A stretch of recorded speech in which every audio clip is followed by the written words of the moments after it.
අපි ළඟ දැනටමත් බලශක්ති අර්බුදයට විසඳුම තියනවා කියලා විද්‍යාඥයෝ විශ්වාස කරනවා.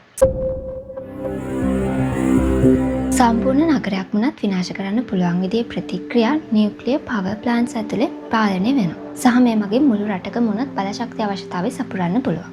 නියුක්ලියර් පවර් කියන්නේ ලෝකයේ බලවත්ම ශක්ති ප්‍රභවයන්ගෙන් එකක් වුණත් ගොඩක් අය දන්නේ නැහැ නියුක්ලියර් රියැක්ටර් එකක් ඇතුලේ මොකද වෙන්නේ කියලා.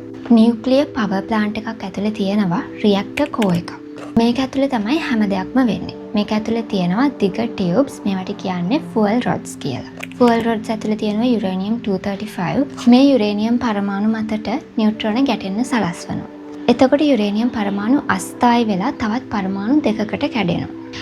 මේ ප්‍රොසෙස් එකට කියන්නේ නියුක්ලියර් ෆිෂන් කියලා. මේ දෙකට කැඩුණු පරමාණු දෙකේ ස්කන්ධවල එකතුව ගත්තොත් මුල් යුරේනියම් පරමාණුවේ ස්කන්ධයට වඩා පොඩි ප්‍රමාණයක් අඩුයි. ඒ කියන්නේ යම් ස්කන්ධ හානියක් වෙලා තියෙනවා. මේ ෆිෂන් එකේදී ඇත්තටම ලොකු තාප ශක්තියක් මුදා හැරෙනවා. ඉතින් අර හානි වුණ ස්කන්ධය තමයි මේ විදියට තාප ශක්තිය බවට පත් වෙන්නේ. ඒ වගේම තාපයට අමතරව මෙතනදී තවත් දෙයක් මුදා හැරෙනවා. ඒ තමයි නියුට්‍රෝන. ඔව් මේ ෆිෂන් ප්‍රොසෙස් එක පටන් ගන්න හේතු උනේ නියුට්‍රෝන. ඔන්න ඔතනදී තමයි මේක රියැක්ෂන් චේන් එකක් බවට පත් වෙන්නේ.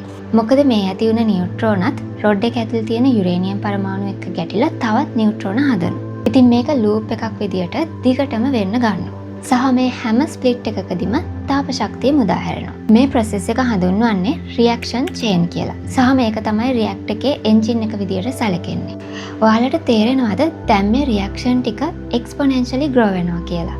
ඒ කියන්නේ ලැබෙන තාපයත් එක්ස්පොනෙන්ෂියලි ග්‍රෝ වෙනවා. ඒ කියන්නේ තාපය එන්නෙන්නම වැඩි වෙනව විතරක් නෙවෙයි.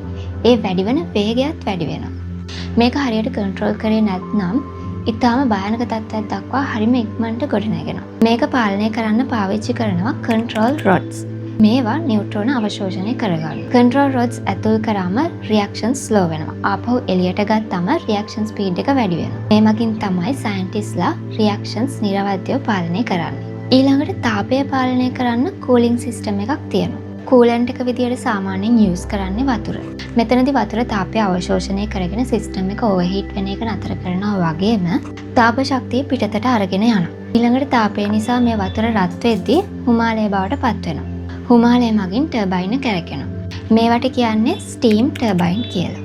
මෙතනින් පස්සේ සාමාන්‍ය ප්‍රොසෙස් එක අනිත් හැම විදුලි උත්පාදන ක්‍රියාවලියකම වගේ, කියන්නේ ගල් අඟුරු ජල විදුලිය වගේ හැම එකකම වගේ ටර්බයින් එක මගින් විදුලි උත්පාදනය කරන ජෙනරේටර් එක කැරකෙනවා. ජෙනරේටර් එකේ ප්‍රොසෙස් එක වෙනසක් නැහැ. හැම මෙතඩ් එකෙම මෙතනින් පස්සේ ක්‍රියාවලිය එකයි. එතනදී වෙන දෙයක් කෙටියෙන් කිව්වොත් ඉලෙක්ට්‍රෝන චලනය වෙද්දී තමයි විද්‍යුත් ධාරාවක් ඇති වෙන්නේ. ඉලෙක්ට්‍රෝන වල චලිතයක් ඇති කරන්න පුළුවන් වෙනස් වෙන චුම්බක ක්ෂේත්‍රයක් මගින්. ඒ නිසා ජෙනරේටර් එක ඇතුලේ චුම්බක සහ කම්බි දඟරයක් තමයි තියෙන්නේ. මේ දඟරේ නියතව තියන් චුම්බක චලනය මගින් හරි චුම්බකයේ නියතව තියන් කම්බි දඟරේ චලනය කිරීම මගින් හරි මේ දෙකෙන් ඕන විදියකින් ඉලෙක්ට්‍රෝන වල චලිතයක් ඇති කරලා විද්‍යුතය නිපදවන්න පුළුවන්. ඉතින් සාමාන්‍යයෙන් වෙන්නේ ටර්බයිනය මගින් චුම්බක භ්‍රමණය කරනවා. මේකෙන් චුම්බක ක්ෂේත්‍රය වෙනස් වෙනවා. ඉලෙක්ට්‍රෝන චලනය වෙලා විද්‍යුතය නිපද වෙනවා. නියුක්ලියර් පවර් ප්ලාන්ට් එකක තව වැදගත් ස්ටෙප් එකක් තමයි සේෆ්ටි සිස්ටම් එක. රියැක්ටර් එක වටේට ඝනකම ආවරණයක් හදලා තියෙනවා. මේකට කියන්නේ කන්ටේන්මන්ට් ස්ට්‍රක්චර්. හදලා තියෙන්නේ ඝනකම කොන්ක්‍රීට් ලේයර්ස්, ලෝහමය ස්තර සහ වායු වලට එහා මෙහා ගමන් කරන්න බැරි ස්තර වලින්. මොකද මේක ඇතුලේ යුරේනියම් පරමාණු දෙකට කැඩිලා හැදෙන පරමාණු ඉතාම අස්ථායි.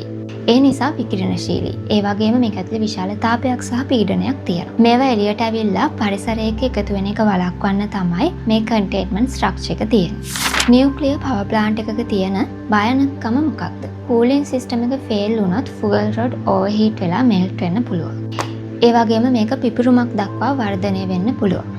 ඒ මගින් විකිරණශීලී ද්‍රව්‍ය පරිසරයට මුදා හැරෙනවා. මීට හරියටම අවුරුදු 40කට කලින් 1986 අප්‍රේල් 26 වුණ චර්නොබිල් ඩිසාස්ටර් එකත් මෙහෙමයි. විකිරණශීලී ද්‍රව්‍ය විශාල වශයෙන් පරිසරයට මුදා හැරුණා. සම්පූර්ණ නගරයක්ම අතහැරලා දාන්න උනා.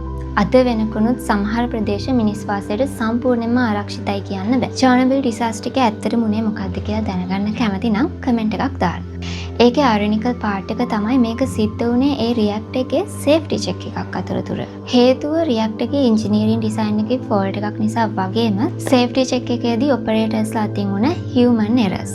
හැබැයි වර්තමාන රියැක්ටර්ස් මේ වගේ අනතුරු මගහැරවා ගන්න ගොඩක් සේෆ්ටි මෙතඩ්ස් ඇඩ් කරලා තියෙනවා. Backup cooling systems, automatic shutdown systems, ශක්තිමත් බයෙන් වැඩි කන්ටේන්මන්ට් ස්ට්‍රක්චර්ස් සහ most importantly කලින්ට වඩා ආරක්ෂිත බවෙන් වැඩි රියැක්ටර් ඩිසයින්. පොඩි හරි මිස්ටේක් එකක් ඇති ජීවිත ගණනාවකට බලපෑමක් කරන්න. ඒ වගේම මේ තියෙන වර්තමානයේ නිර්මාණය කරලා තියෙන වඩා ආරක්ෂිත දියුණු රියැක්ටර්ස්. ඉතින් නියුක්ලියර් රියැක්ටර්ස් ඩිරෙක්ට්ලි විදුලි උත්පාදනය කරන්නේ නැහැ. මෙතන වෙන්නේ පරමාණු වලින් ලැබෙන ශක්තිය තාප ශක්තිය බවටත්, ඒ තාප ශක්තිය චාලක ශක්තිය බවටත්, ඒ චාලක ශක්තිය විද්‍යුත් ශක්තිය බවටත් පරිවර්තනය කරන එක. සහ මේක මෙච්චර පවර්ෆුල් වෙන්න හේතුව තමයි අනිත් ශක්ති ප්‍රභයන් එක ගත්තොත් ඉතා කුඩා ඉන්ධන ප්‍රමාණයක් මගින්, ඒ කියන්නේ යුරේනියම් ඉතා කුඩා ප්‍රමාණයකින් ලොකු ශක්තියක් නිපද වෙනවා E = mc වර්ගයට අනුව. නියුක්ලියර් පවර් ප්ලාන්ට් එකක් ඇතුලේ විශ්වයේ තියෙන ගොඩක්ම පවර්ෆුල් දෙයක් තමයි මේ විදිහට පාලනය වෙන්නේ. ඒ නිසාම තමයි න්‍යෂ්ටික බලාගාර කියන්නේ මිනිසාට තියෙන වැදගත්ම ටෙක්නොලොජි එකක් වගේම භයානකම ටෙක්නොලොජි එකක් වෙන්නේ.